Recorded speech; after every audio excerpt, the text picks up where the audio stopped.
Veja, em primeiro lugar, eu acho que o euro deve continuar nessa toada aí de depreciação.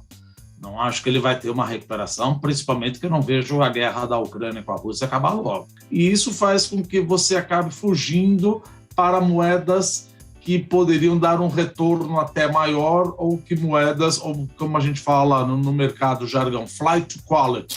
Você começa a fugir para a qualidade. Então, você começa a fugir para o dólar.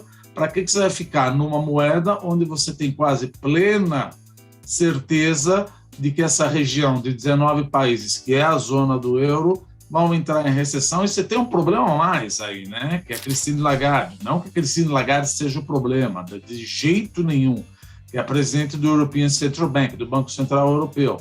Ela tem que decidir uma única taxa de juros que vai atender 19 países díspares. Isso é uma coisa absurda. Por quê?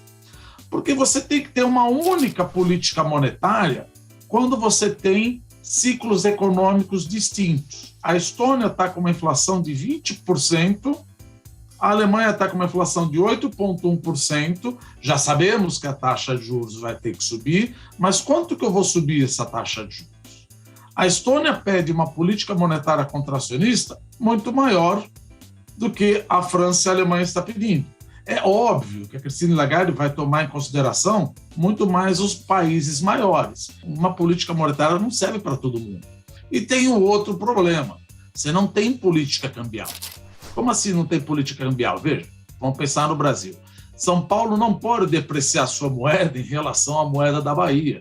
França não pode depreciar sua moeda em relação à moeda da Grécia. É uma moeda só.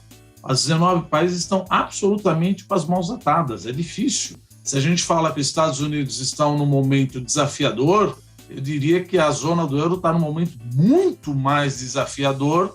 Isso acaba levando com que o mercado acabe comprando dólar ao invés de euro e leva essa depreciação do euro aí. Vamos fazer uma pausa muito rápida nessa conversa para entender o seguinte. Nos primeiros anos do euro, ele foi tratado como a moeda de um bloco único, onde todo mundo tinha mais ou menos a mesma cara, onde todo mundo era visto do mesmo jeito, tudo bem? Todo mundo era tratado meio que igual, fazia negociações, acordos entre si, estava tudo certo, era um grande bloco visto de fato como uma unidade. Só que a gente já falou algumas vezes no programa de hoje, né? Nem todo mundo é tão idêntico assim ao outro quando a gente fala em economias, em países que são soberanos, que têm idiomas diferentes. Mesmo que a moeda seja a mesma, as dívidas, por exemplo, internas dos países são bastante diferentes. Se a gente olhar, por exemplo, a relação dívida-PIB desses países, a dívida que a Alemanha tem com o Banco Central Europeu, ela é de aproximadamente ali quase 70% do PIB. Ou seja, 70% mais ou menos ali do que a Alemanha produz em um ano seriam necessários para pagar toda a dívida que a Alemanha tem com o Banco Central Europeu. Se a gente olhar, por exemplo, para a Grécia, que passou por dificuldades gigantescas há alguns anos, essa dívida ela é de quase 200% do PIB. A pergunta que fica é, como é que a gente corrige essa história? É imprescindível que a Europa tenha um federalismo fiscal.